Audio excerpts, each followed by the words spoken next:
La palabra líder aparece solamente 6 veces en la Biblia. En cambio, la palabra siervo aparece aproximadamente 900 veces. Si bien el término liderazgo no aparece en ninguna parte de las Sagradas Escrituras, parece ser que el concepto que este término encierra sí lo podemos encontrar. Como ha ocurrido en otras ocasiones, la Iglesia tomó prestado el término líder, liderazgo de la cultura, el mundo empresarial, el mundo de la política, de lo social, de la tradición. De hecho, la palabra siervo que aparece en la mayoría de las traducciones del Nuevo Testamento no encuentra espacio ni justificación en el griego, donde en realidad la palabra que se empleó fue la palabra esclavo, del griego doulos. Es por eso que a la hora de definir las funciones de algunos cristianos dentro del pueblo, dentro de la congregación cristiana, es preferible emplear los términos que aparecen en las Escrituras y no otros que han sido añadidos con la costumbre, la tradición y la cultura.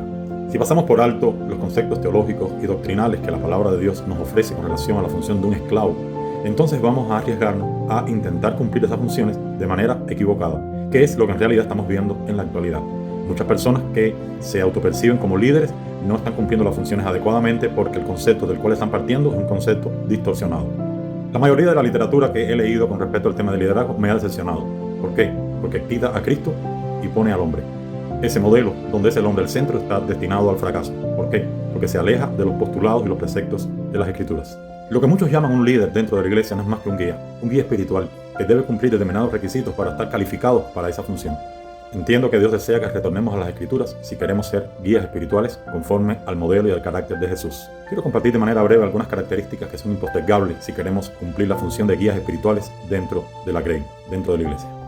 Además de todas las características que todos conocemos, que hemos leído muchas veces en las Escrituras, quiero referirme a algunas en particular que nunca pueden ser pasadas por alto, que tienen que ver con un nivel de detalle, de excelencia y de desempeño que no pueden ser obviados de ninguna manera.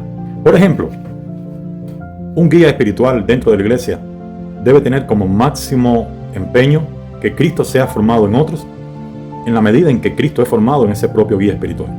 El apóstol Pablo dijo: hijitos míos, por quienes vuelvo a sufrir dolores de parto hasta que Cristo sea formado en cada uno de ustedes. Y aquí estamos hablando de carácter, aquí estamos hablando de santidad, aquí estamos hablando de piedad, aquí estamos hablando de servicio.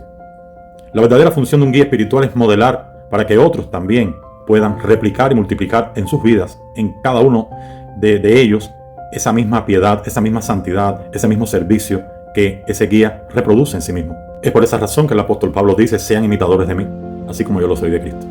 Es en ese sentido que un guía espiritual, un legítimo y auténtico guía espiritual, debe ser muy cuidadoso en la manera en que trata, en que se dirige hacia sus consiervos.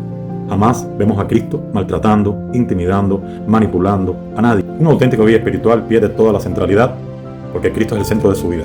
De manera que cuando ese guía espiritual ejerce sus funciones, Cristo es visto en esa persona y a través de esa persona.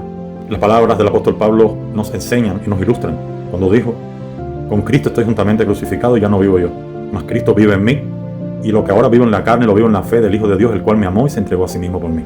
Un auténtico guía espiritual se autopercibe como un siervo inútil. Después que haya hecho todo lo que se le ha indicado, no es más que eso.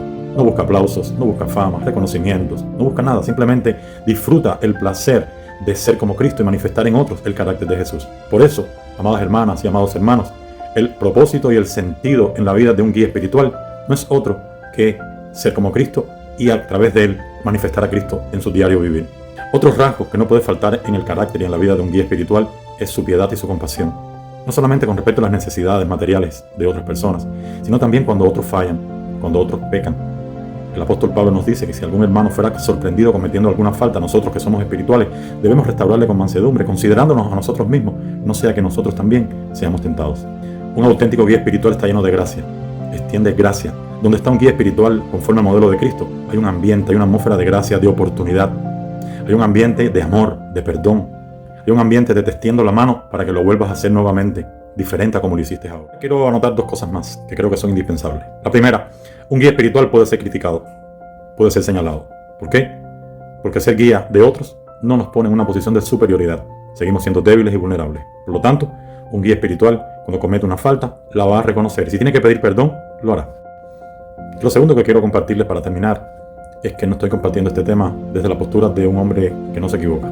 Por el contrario, soy muy débil, vulnerable, lleno de flaquezas.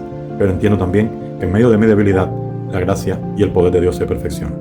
Animémonos los unos a los otros para ser ese instrumento de bendición que Dios quiere que seamos y desechemos toda pretensión de ser los más importantes, los primeros, el centro y los más escuchados. Seamos siervos de otros para que entonces podamos ser como nuestro Señor Jesucristo. Dios los bendiga.